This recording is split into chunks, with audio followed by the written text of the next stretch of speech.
جو روایات یہ بیان کرتے ہیں کچھ لوگ، جن کی ہم خیر ان کی ہم تصدیق کے لیے تو نہیں بیٹھے ہیں، کہ وہ جو روایات بیان کرتے ہیں کہ حضور کے بعد جو ہے حضرت علی کافی دیر تک ایمان نہیں لائے، اس کی کیا ہے؟ یہ بنی بات تو ساری ان کی ہمارے درمیان جی بیعت نہیں کی، بیعت دو بڑی دیر بعد کی ہے، تو اس کے بارے میں آپ کیا کہیں گے؟ اچھا، یہ بات ہے بڑی دلچسپ. ہاں، ہمارے نزدیک تو ایسا نہیں ہے. ہمارے نزدیک تو ایسا ہے کہ وہ تین چار دن تجہیز و تکفین کر کے ظاہر ہے کہ وہ ولی تھے، وارث تھے اور داماد تھے، اور پھر حضور صلی اللہ علیہ وسلم کی اولاد میں سے صرف ایک ہی حضرت سیدہ فاطمہ الزہرا. آپ کی تجویز تھی؟ آپ مجھے بتائیے گا کہ جب وہ بنی ثقیفہ کے اندر جب اکٹھے ہوئے ہیں سارے، تو حضرت ابو بکر صدیق کن کی تجویز تھی، مہاجرین کی یا انصار کی؟ حضرت حالات کو دیکھنا پڑتا ہے. حالات ایسی صورت اختیار کر گئے تھے کہ یہ ابو بکر و عمر کا ہی حوصلہ ہے کہ جنہوں نے جا کے وہاں کنٹرول کیا. اصل میں یہ سارے ہیں مہاجرین. ٹھیک ہے، حضور مہاجرین کے امام ہیں، قائد ہیں.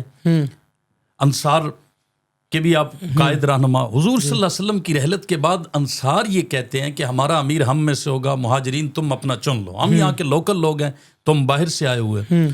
حالات کی نزاکت دیکھیں.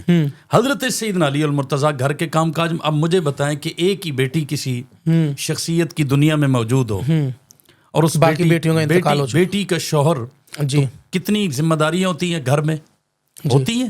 حضرت صدیق اکبر، حضرت عمر تو ان کاموں کو سنبھالنے کے لیے، مشن کو، وہ بھائی جس مشن کے لیے حضور صلی اللہ علیہ وسلم نے مکہ چھوڑا، جنگیں کی، مارکے کیے، وہ مشن کس نے سنبھالنا تھا؟ گھر کے کام کاج کو حضرت علی المرتضیٰ دیکھ رہے تھے، سنبھال رہے تھے. اچھا، ہم تو کہتے ہیں کہ حضرت علی المرتضیٰ جب گھر کے کام کاج سے فارغ ہوئے بیعت کر لی، لیکن جو کہتے ہیں 6 ماہ بعد کی بات بڑی دلچسپ ہے. ہم کہتے ہیں یہ 6 ماہ بعد کرنا ہی بتاتا ہے یہ بیعت حضرت علی نے جبر سے نہیں کی، جب بھی کی اپنی رضامندی سے کی ہے. اگر جبر ہوتا، حضرت علی پہ کسی قسم کا دباؤ ہوتا، تو پھر 6 مہینے اس میں نہیں لگتے. نہیں، میں اگر ان میں سے کوئی آنا چاہے تو میں بٹھانے کے لیے حاضر ہوں، لیکن میرا سوال انہی سے بنتا ہے. جی تو لیکن آپ اگر تھوڑی سی روشنی ڈالیں گے تو زیادہ اچھا ہو جائے گا. 6 ماہ حضرت علی نمازیں کہاں پڑھتے رہے؟ میں یہ کہہ رہا ہوں نا کہ ہم نے یہ الزامی جواب دیا ہے. تحقیقی جواب وہ یہی ہے کہ حضرت سیدنا علی المرتضیٰ رضی اللہ تعالیٰ عنہ نے اپنی بات کر دی کہ مجھے صرف مشورے میں چونکہ نہیں رکھا گیا. چلیں، بات اس طرح چلی پڑی ہے. ہاں، بات اس طرح چلی پڑی ہے تو آپ سے یہ بھی سوال کر لیتے ہیں. جو سیدنا صدیق اکبر رضی اللہ تعالیٰ عنہ کے پاس میری اماں فاطمہ الزہرا رضی اللہ تعالیٰ عنہ باغ فدق لینے کے لیے آئیں. باغ فدق یہ ذہن میں رکھیں، آنے کی روایات بھی ہے، پیغام بھیجنے کی روایات بھی ہیں، ارسلت کے الفاظ بھی روایات میں موجود ہیں، اور خود تشریف لانے کے یہ کنفرم نہیں ہے کہ خود تشریف لائی ہیں. پیغام بھیجنے کے الفاظ بھی احادیث میں موجود ہیں. جیسے اچھا، عجیب بات ہے، حضرت سیدہ فاطمہ آئی ہوں یا پیغام بھیجا ہو، ایک بات تو ثابت ہو گئی نا کہ صدیق اکبر کو بڑا مانتی ہیں. یہ بات تو ثابت ہو گئی نا. ٹھیک ہے، ورنہ فدق سے پہلے اس بات پہ اعتراض بنتا تھا کہ جانشینی حق میرے شوہر کا تھا، آپ کیسے جانشین بن گئے. فدق والی بات پہ تو بعد میں آتے ہیں نا. بالکل ٹھیک ہے. پہلے کیا ہماری یہ بات بنتی ہے کہ نہیں بنتی جی کہ حضرت سیدہ فاطمہ الزہرا آئیں یا پیغام بھیجا، خود تشریف لائیں؟ کیا حضرت سیدہ فاطمہ الزہرا نے یہ کہا ہے کہ میرے شوہر علی کا حق تھا اور غدیر خم پہ میرے بابا نے خطبہ دے دیا تھا؟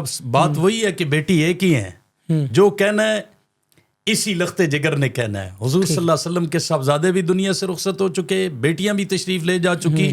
اس وقت بالکل حضرت فاطمہ کا حق بنتا ہے جو ان کے ذہن میں بات ہو وہ کریں. میں سوال پھر آپ کو دہرا دیتا ہوں.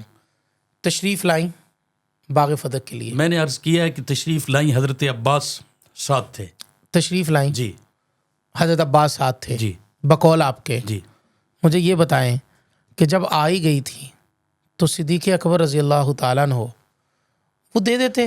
بیٹی تو آ گئی تھی، حضور کا لخت جگر تھی، حضور جن کے لیے نبوت کھڑی ہو جاتی، جن کے لیے نبوت اپنی چادر بچھا دیتی، جن کے لیے نبوت چل کر اس کے گھر چلے جاتی، سفر سے واپس آتے سب سے پہلے بیٹی کے گھر جاتے، نواسوں کو اٹھاتے، چومتے.